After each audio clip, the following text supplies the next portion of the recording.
It's Monday, the 26th of April. Welcome to the Breakfast Show. I'm your host, Mark Anthony, and if anyone can explain how it's already the end of April, I'd love to hear from you.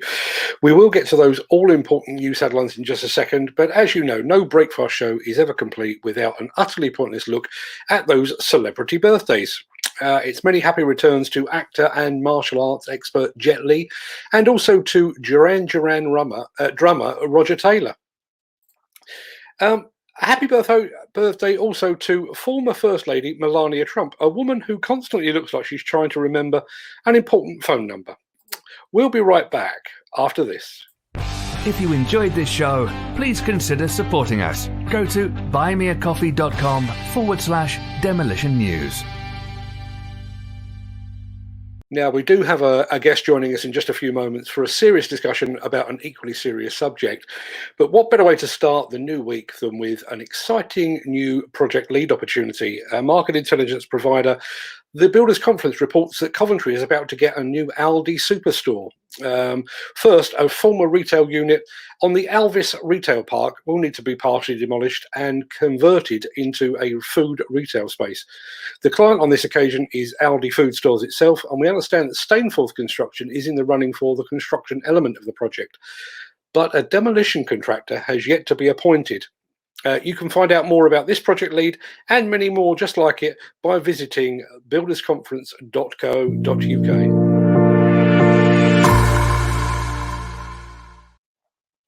Now, one of the big stories of last week was the successful prosecution of a demolition contractor over an incident that left a worker requiring lifelong care. The incident involved a worker being trapped by the neck by the mobile elevated work platform, or BUP, from which he was working. To discuss that, I'm delighted we're joined today by Ben Byrne of Ashview Consultants, a leading provider of health and safety and risk management services here in the UK and also in Ireland. Good morning, Ben. Thank you, Mark. Good morning. How are you? Yeah, not too bad at all. But before we get on to talking about the incident and the fallout from it, tell me a bit about yourself and your company. I just looked you up on LinkedIn, and I know you've had quite a grounding in all things work platform-wise. So working in construction for over 25 years, specifically in health and safety for over 20 years. From a few years in the middle of that, I worked for an MEWP hire company. I was with them for about 3 years. I'm also the chair of the International Institute of Risk and Safety Management here in Ireland, the Irish branch, most recently elected to chair here now. Obviously, last week's incident was a tragic event. The accidents always are a tragic event. According to the HSE, this one was wholly avoidable. What do you make of it? Mark, most accidents are wholly avoidable. By definition, they're avoidable. It's all about planning. If you put in enough planning, early days, plan the work, plan it to be safe, and these sort of things can be avoided. Or indeed, they can be mitigated. There could have been a lot. Not a serious accident if it hadn't been planned for earlier. And I mean, we had a very quick chat before we came on air, and you honestly believe that planning is the beginning, middle, and end of this kind of thing, isn't it? Yeah, people seem to think that safety is a separate entity that's bolted onto the side of things, but it's not. Safety, quality, output, production, it's all the same thing. It's all one and the same. So if it's planned well, it'll work well. It'll be good quality work, it'll be safe work, and everyone can make a few bob out of it. That's what it's all about. Now, sadly, even though MUPs or access platforms are widely used in the demolition industry, this is far from being an isolated incident. In your opinion, is the sector doing enough to mitigate the risks involved in the use of access platforms? It varies, and it's with every industry. They're used right across construction, they're used in cleaning, they're used in aviation, they're used across all sorts of industries. But the amount of effort that's been put in varies greatly. From just trying to pull a building down quickly and make a quick book over a weekend, to a confident contractor that's going to plan to work safely for his lads and just get on with it the way he should be getting on with it. So it varies greatly. I've reported here in the past, in the very recent past actually, that the International Powered Access Federation, or IPAF as most people know them, they are doing a very, very good job, or at least in my opinion, they're doing a very good job of reporting and recording near misses and accidents, and then using that data to inform training and industry guidance. Learning by past mistakes is an important contributor to health and safety, isn't it? Fortunately, I think there's something in human nature that people need to learn by their own mistakes. Even as we're all growing up, we all have to make our own mistakes. But when it comes to health and safety, you can learn from others' mistakes as well. And IPAP are doing a great job trying to do that. A lot of people aren't aware of that. Most users aren't aware of it, that they're trying to compile an accident register. And people are always wary about reporting accidents. They fear that there's going to be repercussions about it. But IPAP are doing this with good intentions. They really want to learn from people's mistakes and try and improve. The crazy thing with that is, as we've seen with this incident involving a demolition company, it's not like these things are secret. It might take a year or two, or in this case 4 years, to actually come to light, but it will come out eventually. Yeah, it's the same with reporting of accidents to the HSE and the HSA. There's always this, let's have a look and split hairs, and can we avoid reporting it? 9 times out of 10, these things are just for statistics and just even for the HSA and the HSE to learn. And see if there's a trend in accidents. That's what it's all about. But there's definitely a reluctance to report accidents. There will, of course, be, well, at least I hope so, and judging by the number in the top right left-hand corner of my screen, I can tell you there will be demolition professionals watching today or watching later on catch-up who will be hiring or operating access platforms themselves today or in the future. What advice would you offer them? It's all about planning. It's all about confidence. So if you got the right training, the right knowledge, and the right experience to do what you're doing, that's the same with anything. It's not just use of NWPs. But you don't put a young lad that's wet behind the ears, green as grass, up into a Z135 and trying to get to work.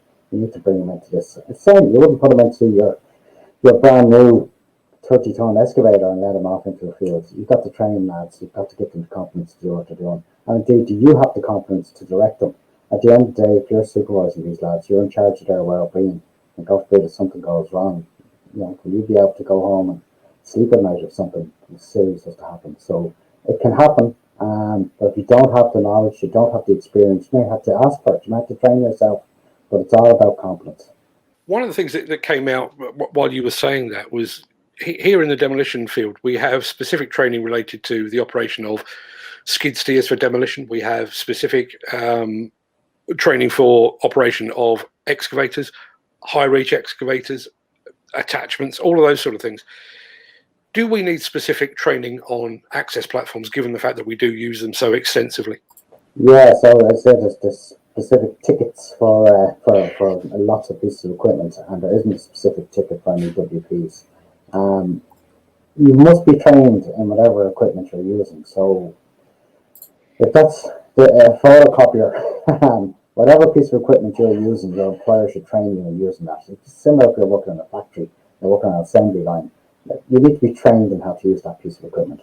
So you need to be trained in the use of MEWPs. Now, notwithstanding that there isn't a specific ticket for MEWPs, and I have no affiliation whatsoever with IPAP, they will be the best training available on the market. One of the IPAP affiliated trainers, they are the authority, notwithstanding that there is the authority. But everyone needs to be trained, and then you need to make the shoe fit. So you could go and do your training, get trained in a Z45, very common machine, great machine, does a lot of work. But I don't know if you've ever stepped in a Z135. It's a completely different type of machine, much more complex. There's a lot more going on. So that training needs to be stepped up then to go from this smaller machine to this bigger machine. But you need to be trained in every piece of equipment you use. Yeah, one of the things that always strikes me with this is, if you're talking about, let's say, excavators are used all day, every day on demolition sites. Skid steers, largely the same. But platforms are something that we tend to pick up and put down. So it's not like operators are exposed to them day in, day out and get to learn the ropes. And most of them are on hire. So as you say, every machine is slightly different. The controls are slightly different. The layout, the safety factors are all slightly different. Part of that is down to, a lack of exposure, I guess, isn't it?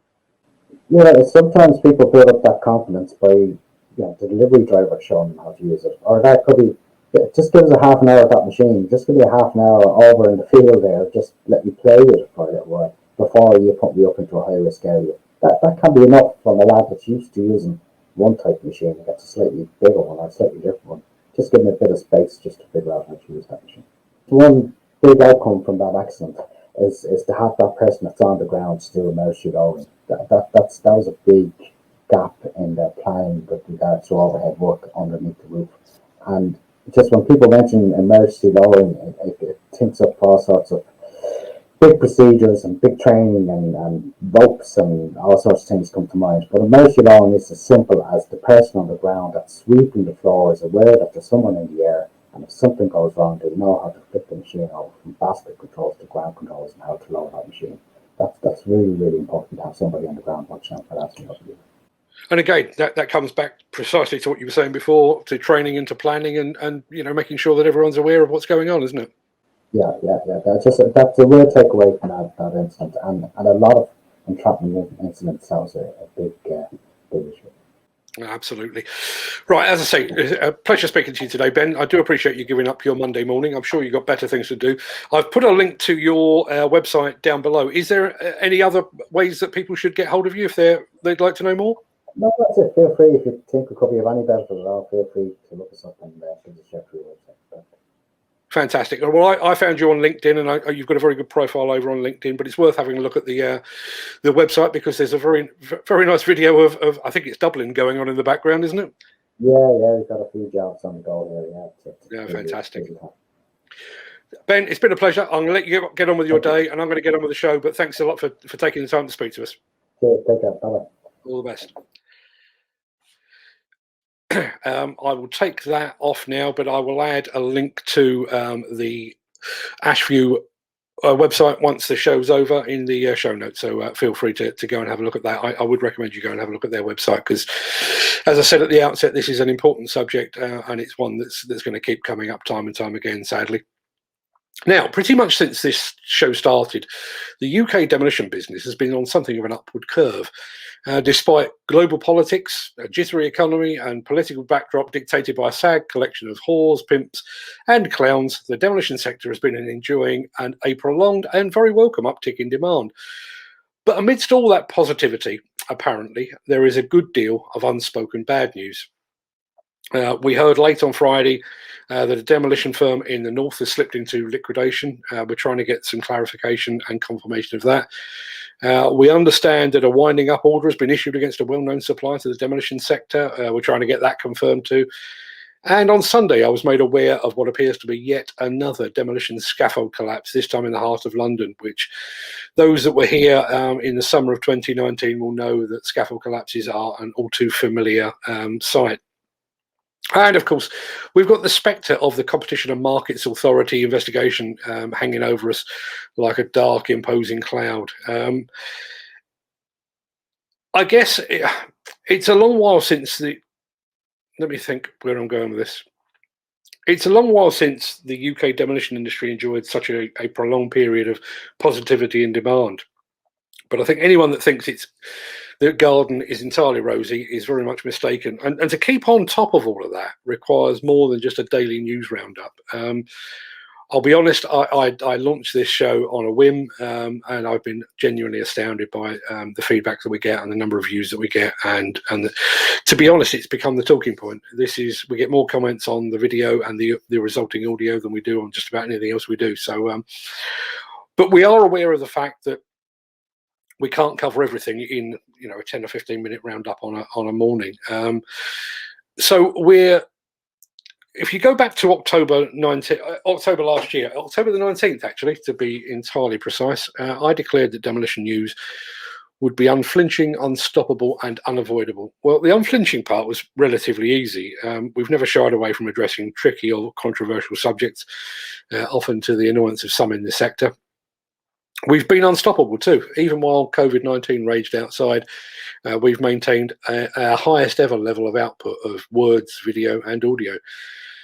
But now we're about to put a tick beside the word unavoidable as well. Starting at 3 p.m. today, exciting times, we're launching yet another live show. Only this time we're doing it on the platform on which we've got the biggest following, and on the platform that we're known best. We've cut our teeth on broadcasting live to thousands and tens of thousands via Facebook and YouTube, but we're now going to be broadcasting regularly on Instagram, where we now have an audience of more than 140,000 people around the world. Our pilot episode will begin today at 3 p.m. That's UK time, obviously, and the primary topic of conversation this time will be the postponement of the Balmer exhibition to October next year, from its original date of April. But Instagram allows us to interact directly with our massive audience. So I'm hoping they will help drive the topic of conversation in a multitude of directions and off at tangents as well. Furthermore, Instagram also allows us to bring guests on. So our plan is to host shows to bring you the latest and greatest new products and services, and to talk to people like we talked to Ben earlier, experts in their field, to give their perspective on specific issues as well. And in some ways, we've kind of gone against everything we tend to teach in the field of marketing and PR. Our advice is always to go where the audience is. If you're looking to speak to company owners, you probably focus on LinkedIn. If you want to reach equipment operators, you probably look to Facebook. But our biggest audience has always been over on Instagram, but we've largely neglected that audience while we've learned the ropes of live streaming. But that ends today at 3 p.m. My current plan, and these things are subject to change, but my current plan is that we will be broadcasting on Instagram on a Monday, a Wednesday, and a Friday, and that where possible, it will be at the regular time of 3 p.m., again, UK time. However, as these shows will be entirely unscripted, and most will be unrecorded as well, my plan is to use that platform to react to breaking news, to vent my spleen, and just to hang out with our global community. So if you're on Instagram, look out for us at 3 p.m. today, as we finally get to speak to our global audience face to face. We hope you can join us. And we hope you can join us too at 6 p.m. on Thursday this week as well, as the Construction Collective rides again. The content of this show is a closely guarded secret, but I can assure you, you won't want to miss it. We go live at 6 p.m. I keep saying UK time. It should be obvious by now. But 6 p.m. on Thursday on Facebook, YouTube, and on demolitionnews.com itself. So join us if you can. That pretty much wraps up today's show. I'm off to try and find out more about the scaffold collapse in London and about the Northern Demolition Company that has apparently folded. I'll be bringing more of all of that just as soon as I can get confirmation on any or all of it. Oh, and by the way, if you missed last week's daily shows, you can catch up via our second weekend wrap show. I'll add a link to that in the description of today's show, which will appear down below once I've come off here. You might also like to have a look at our show called Drugs in Demolition. If you were here on Friday, you'll know that this was something that we looked at on that show, but we've now extracted, because it is such an important subject and it's one of increasing importance, we've extracted that. So there's a standalone show on drugs in demolition. Again, you'll be able to find links to that in the description below. I hope you can join us at 3 o'clock this afternoon over on Instagram, but failing that, I'll be here at 10 a.m. on the morrow for another breakfast show as we close in on our landmark 50th consecutive episode. But until then, have a great day. Thanks to Ben for joining us earlier. Stay safe, look after yourself, your family, your friends, and your colleagues. And I'll be back here again. Well, I'll be here at 10 o'clock tomorrow. I'll be Instagram at 3 o'clock this afternoon. But until then, have a great day, everyone, and thanks for watching.